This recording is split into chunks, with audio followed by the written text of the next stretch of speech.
बे समाव जोंनि बर' बिजों खौरां नायगिरि गासैबो रायजो राजानिसिम तामुलपुर जिल्ला दुलाराय बर' फरायसा आफादनि जानानै गिबियावनो खुलुमनाय आरो गाहाम हामलायनायखौ जासिबाय।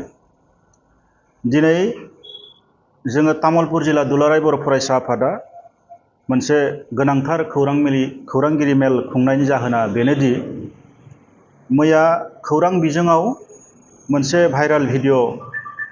भिडिअ भाइराल जादों। मोनसे भिडिअआ जोबोरैनो गोसारनायखौ जोङो बयबो नुनो मोनदों। दा बेवहाय मुं लानाय जादों जे जोंनि तामुलपुर जिल्ला दुलाराय बर' फरायसा आफादनि आफादगिरि मानगोनां मुस्रि बासिराम रामसियारि बिथांनि नामखौ गले गले लानानै बिथांनि सायाव जोबोद गाज्रियैनो मोनसे फोसावनाय बे मोनसे खौरांखौ जोङो नुदों बा नुनो हादों। दा जोङो दुखु मोनदों जे खुनु गुदि बिजौ मोनथियालासिनो जे जोंनि तामुलपुर जिल्ला दुलाराय बर' फरायसा आफादनि मानगोनां आफादगिरि मुस्रि बासिराम रामसियारिनि जि खोथाखौ फोसावनाय माने गाज्रियै जि फोसावनाय मोनसे भिडिअ बेखौ जों नुनानै थारैनो जोबोद जोङो दुखु मोनदों। दा बेनिखायनो जोङो रायजो राजाफोरनि सिगाङाव जोङो मोनसे क्लियारिफिकेसनखौ जों होनो नागिरदों जे बे जाथाया नै बोसोरनि सिगांनि जाथाय। बे जाय भिडिअखौ बयबो रायजो राजाफ्रा नुदों बियो 2 बोसोर सिगांनि मोनसे भिडिअ क्लिप। दा बे समाव आथिखालनि जोंनि तामुलपुर जिल्ला दुलाराय बर' फरायसा आफादनि मानगोनां आफादगिरि मुस्रि बासिराम रामसियारि बिथाङा जोंनि जिल्ला आफादाव बिथाङा बिबानाव गैयामोन। बै समाव बिथाङा बरन'दिनि जि महल 7 नाम्बार जि महल बेवहाय बिथांमोना पार्टनारशिपआव दङमोन। सोर दङमोन जों बेखौ मोजाङै मिथिया, नाथाय बिथाङाबो महलाव दङमोन, जोङो बेखौ मोनथिगौ। आरो बिथाङा बै समाव एबसुआव गैयामोन। दा बाथ्राया जाहैबाय दा बेखौ जाय खौरां बिजोङा फोसावदों जों बेखौ निन्दा खालामो, जों सोंखारियो जे गुदि बिजौ मोनथियालासिनो जोंनि तामुलपुर जिल्ला एबसुनि आफादगिरिनि सायाव जिखिनि गाज्रियै मोनसे फोसावनाय बेखौ जोङो सोंखारियो आरो जों निन्दा खालामो। दा इयुनाव जाहाथे बेफोरबायदि खौरां फोसावनायनिफ्राय जाहाथे गोजानाव थायो बेखौ जोङो बे खौरां बिजोंनि गेजेरजों जोङो बुंदों। आरो बिथांनि सायाव गोबां माखासे एलिगेसन लाबोनानै खोथा बुंनायखौ बा खौरां बिजोङाव फोसावनायखौ जों नुनो मोनदों। आरो जाय खौरां बिजोङा फोसावदों बिनि सायाव जों आयेननि भाबै जों गोख्रों राहा जों लानाय जागोन। जाय खौरां बिजोङा फोसावदों बिनि सायाव जोङो FIR होनाय जागोन। बेखौ जों तामुलपुर जिल्ला दुलाराय बर' फरायसा आफादनिफ्राय जों रायजो राजानि सिगाङाव जोङो फोरमायबाय। थारैनो बे नंखाय आरो बे खोथाया ओंथि गैया आरो बिथा गैया। एबसु आरो UPPL नि गेजेराव दाङाबाजि जादों होननाय बे खोथाया जेबो बिथा गैया, जेबो ओंथि गैया। बियो महलाव थानाय पार्टनारशिपआव थानाय सुबुंफोरनि गेजेराव जानाय मोनसे गावसोरनि गेजेराव हिसाब निकास गोरोबलायियाव हयथ' बे थासारिया जादोंमोन, जानानै थांदोंमोन। दा बियो खुनु एबसु आरो UPPL जों खुनु बे सोमोन्दो गैया।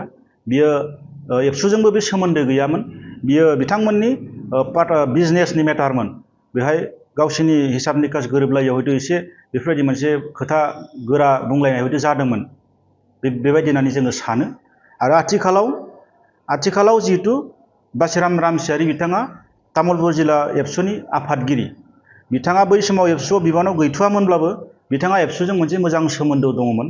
आरो मोजां सोमोन्दोआव थानायनि थाखायनो बिथांखौ जोंनि मेलेमजिबि सानसुमै बिथांमोना जोंनि जिल्लानि सिङाव थानाय दखरा आफादफोरा लुबैफिननानै जे जिल्ला आफादाव बिथांखौ जोंनो आफादगिरि हिसाबै नांगोन होननानै बयनिबो मददजों बयनिबो खावलायनायजों बिथाङा तामुलपुर जिल्ला एबसुनि आफादगिरि बिबानखौ बिथाङा नाजावफैनानै लादोंमोन, गोसो गैयाब्लाबो।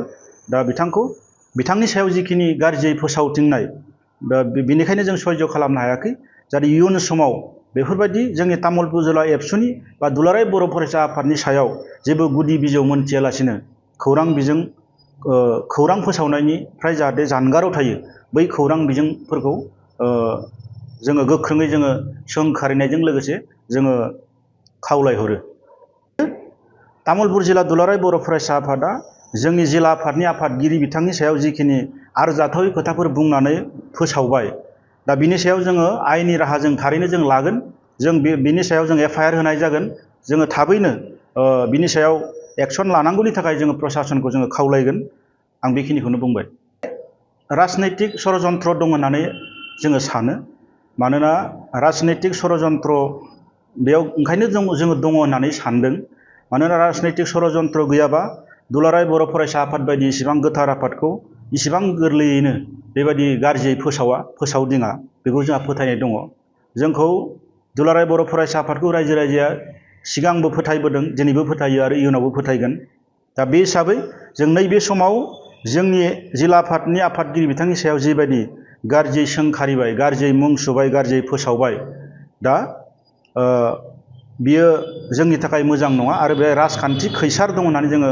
सानो आरो बेनि आन्दोआव सोर दङ जों बेखौ संदाननानै जों दिहुनगोन दिहुननायनि उनाव जों गोख्रोंनि सायाव गोख्रों साजा होनांगौनि थाखाय जोङो प्रसासनखौ जोङो दाबि खालामगोन बिबानखौ लानानै जोंनि तामुलपुर जिल्ला एबसुआव जेबो बेले बेजे सोमजियाखै आरो बेले बेजे गैया जोंनि तामुलपुर जिल्ला एबसुआ जोबोद मोजाङै सोलिगासिनो दङ जोबोद मोजाङै खारगासिनो दङ मोनफ्रोमबो हाबाफारिखौ मोनफ्रोमबो खामानिखौ जोङो दिनैसिम खौसेयै जों गोरोबलायनानै जों मावगासिनो दङ नाथाय जोंनि तामुलपुर जिल्ला एबसुखौ बाहेरा बबेबा शक्तिया राजनैतिक शक्तिया जोंनि तामुलपुर जिल्ला एबसुखौ बा एबसु आफादखौ गाज्रि मुं सुनानै सिनस्रि सिफायनो नागिरनाय माने गाज्रि मुं होनो नागिरनाय रायजो राजाफोरनि गेजेराव फोथायनायखौ गोमाहोनो नागिरनाय बेबायदि मोनसे खामानिखौ मावबाय थादों होननानै जोङो सानो